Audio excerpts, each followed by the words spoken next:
Baik, perkenalkan semuanya. Nama saya Nikolaus Rizkyli Belu Christian dengan NIM 40040625625650091 dari RECC hendak menjelaskan mengenai rangkuman video elektromagnetik, yaitu ada dua video. Oke, kita bisa lanjut. Di sini konten yang akan saya jelaskan yaitu ada dua bab, di mana ada video pertama dan video kedua. Di video pertama saya akan menjelaskan mengenai asal dan muatan gaya listrik. Saya akan merangkum mengenai energi listrik dan mengenai Van de Graaff dan elektroskop. Lalu di video kedua saya merangkum medan listrik dan superposisi, garis medan listrik, lalu polaritas dan dipol. Silakan next. Asal muatan sendiri itu ditemukan pada saat tahun 600 sebelum Masehi, di mana ada orang yang sedang menggesekkan batu ember, lalu tiba-tiba ada bagian-bagian kertas yang ikut melayang. Sehingga ketika diteruskan pada abad 18, muncullah dua tipe listrik, di mana Benjamin Franklin ini menamakan dua tipe listrik tersebut sebagai electric fire. Jika alat, jika asal gaya listrik sendiri ke- ditemukan oleh gesekan-gesekan listrik, di mana selanjutnya Profesor Van de Graaff membuat alat Van de Graaff. Lalu setelah itu Coulomb dan percobaannya, dia mencoba dengan dua muatan sehingga diketemukan rumus sebagai berikut, di mana jika ingin mencari tekanan atau force dari vektor satu 2, maka rumusnya adalah Q1, di mana Q1 adalah muatan pertama dikali Q2 per range 2 pangkat 2 atau jarak kuadrat dikali dengan konstanta Coulomb. Di mana konstanta Coulomb sendiri dari satuan unit internasional dan dari video tersebut disebutkan bahwa satuan Coulomb memiliki itu sekitar 9 kali 10 pangkat 9. Oke, berikutnya. Nah, dari kelanjutan tersebut, rumus tadi dapat dicoba di sini.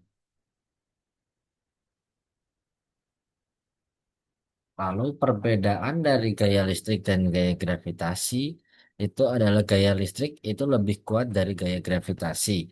Dalam video tersebut juga dibuktikan. Di sini saya akan membandingkan. Yang pertama ada gaya listrik atau di video tersebut ditulis dengan force elektrik, di mana force elektrik ini Q1 dan Q2-nya diisi oleh 1,6 dikali 10 pangkat pangkat min 19 dipangkatkan 2. Di mana hal ini 1,6 kali 10 pangkat min 19 pangkat min 2 ini merupakan muatan dari suatu proton atau elektron. Lalu dikali dengan konstanta Coulomb sendiri, 9 kali 10 pangkat min 9, lalu tetap dibagi oleh jarak atau distance kuadrat. Di sini juga sudah tertuliskan di mana jika gaya gravitasi itu adalah force GR atau gravitation, yaitu Q1 dan Q2 ini diganti oleh massa proton atau neutron, yaitu 1,7 dikali 10 pangkat min 27 pangkat 2 kali konstanta gravitasi yaitu 6,7 kali 10 pangkat min 11 dan tetap dibagi D kuadrat. Dan jika kita ingin mencari perbandingan antara gaya listrik dan gaya gravitasi, maka kita harus membagi force dari elektrik dengan force dari gravitasi, di mana akan ditemukan sejumlah 10 pangkat 36 perbandingannya yang dapat diketahui dari video tersebut bahwa gaya listrik jauh lebih besar dari gaya gravitasi sejauh 10 pangkat 36. Lalu mengenai elektroskop dan Van de Graaff. Elektroskop merupakan suatu barang yang tidak bermuatan, namun jika disentuh suatu barang yang bermuatan atau suatu zat yang bermuatan, maka elektroskop akan bermuatan juga. Elektroskop juga memiliki kaki-kaki yang menentukan seberapa banyak muatan tersebut ada dalam elektroskop.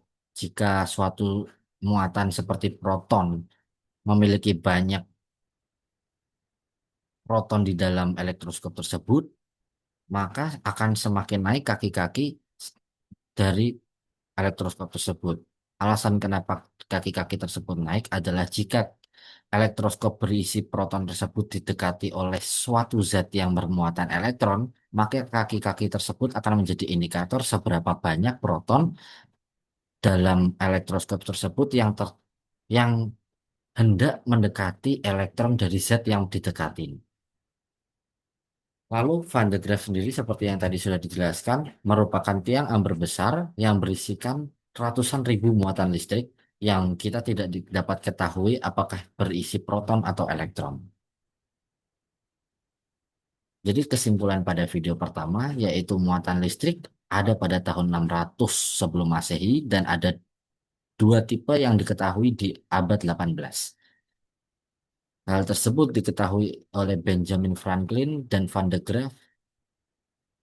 Lalu ada energi listrik dan arah mengalirnya bagaimana.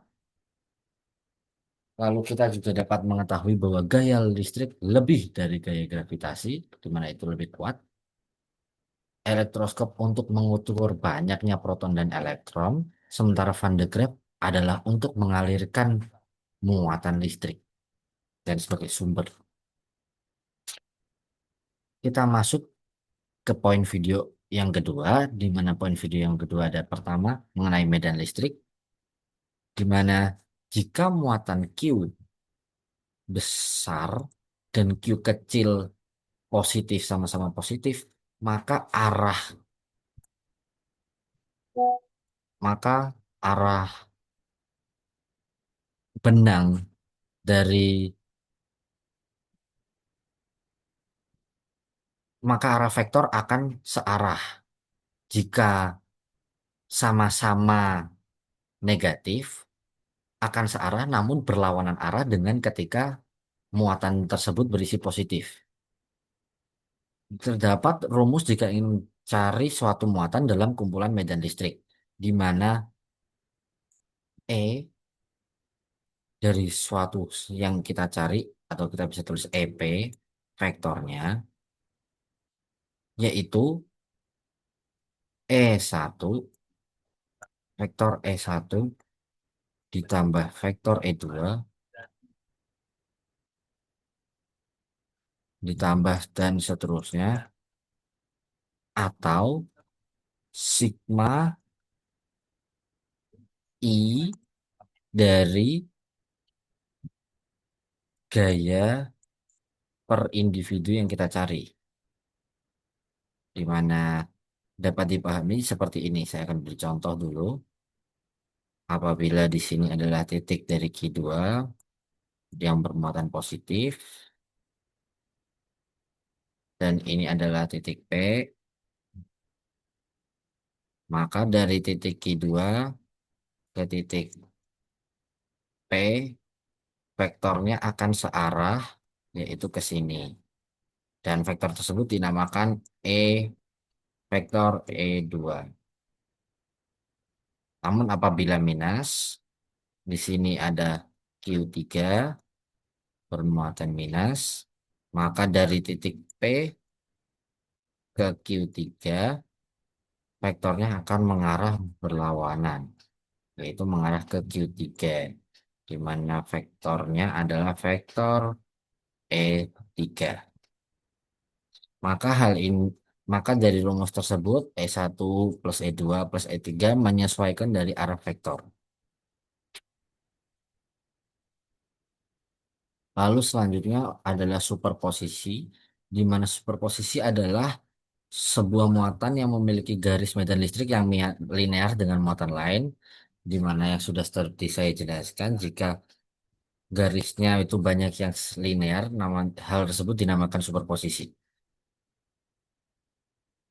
Lalu garis-garis tersebut tadi disebut garis medan listrik, dan garis medan listrik muncul apabila ada muatan listrik proton dan elektron yang berdekatan dan sifatnya tarik-menarik. Jika jaraknya mengecil, maka gaya akan membesar. Dan jika salah satu muatan lebih besar, maka tarikan atau tolakan salah satu muatan akan membesar. Jika tidak ada, jika ada muatan baru di jalan garis medan listrik, maka akan membuat garis baru. Saya akan beri contoh karena di sini gambarnya tidak bisa muncul. Saya coba dulu. Gambarnya masih tidak bisa muncul, maka saya akan gambar saja.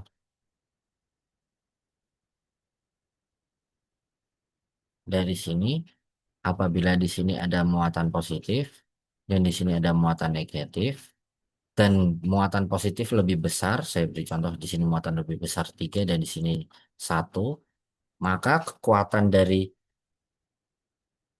satu untuk menerima proton dari 3 ini kurang kuat, maka kita akan beri panah terlebih dahulu seperti ini.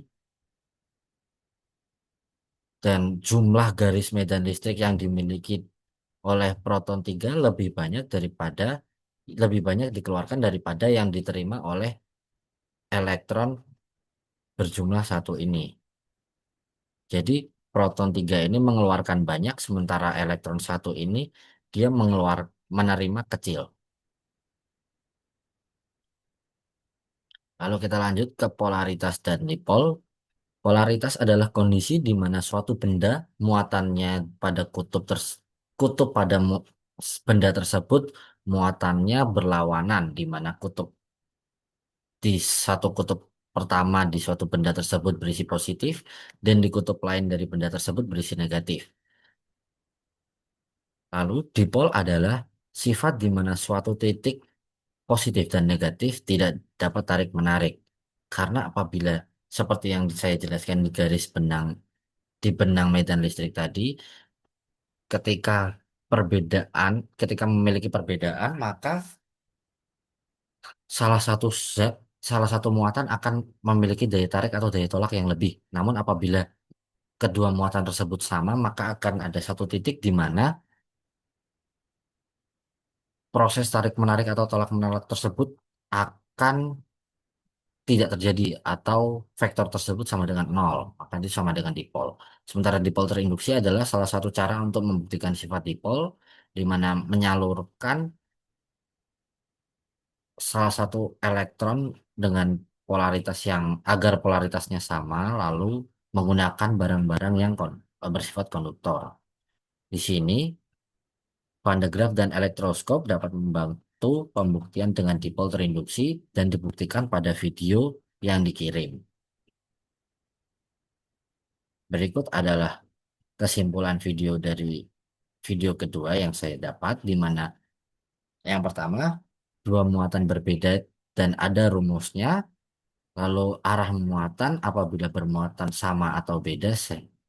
Lalu ada garis yang menjelaskan mengenai gaya listrik. Lalu polaritas adalah kejadian di mana kutub lebih dominan dari suatu muatan. Lalu sifat dipol di mana proton dan elektron tidak saling menarik.